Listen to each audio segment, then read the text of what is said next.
Ako tuhi stationary I whakatūria I ngā tau e rua kimuri, he ngā wāhine Māori tokorua e pū mau ana ki te aroha o rāua kau mātua ki te pene me te pepa.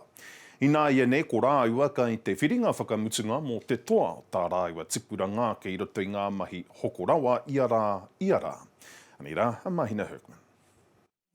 Nā ngā akorana ao rāua kuia kraua ka hua mai tēnei pakihi. A lot of us had grandparents who had those big old diaries that used to, and my grandfather used to record everything in it. Rua tau ki muri I pupū ake te whakaaro o te tokorua nei kia whakaora I ngā kōrero tuku iho hei whai māramatanga I roto I enei rā.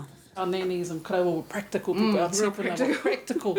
And so that was the challenge for us, is how do we take this and bring it into these everyday lives that we have here in the city and when we go back home too. So it was because they were so observant about things going on around them, and I think it really made us realise, living here in the city, we've lost that we just don't pay attention to things as much now. Nā te wānanga, nā te rangahau, nā te kōrero hoki ka whai māramatanga mo te nui o nā kōrero I Aotearoa e pāna ki te maramataka Māori. It's this massive maramataka community. In Gisborne, and Christchurch, it's just when everywhere. we first started, not so much. We didn't know. We weren't in the know because our iwi hapu, we observe different things from where we stand, and so that ability to look at the tohu around you was also relevant to where you were. Hei tātuhi mā ēnei pukapuka e māmā ake ai te ako a te hunga kātahi anō ka huri ki ngā tikanga mo te maramataka Māori.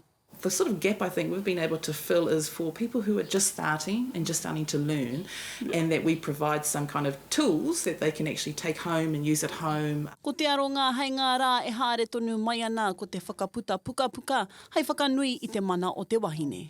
We love being wahine Māori, and so that was always like the driver and our passion.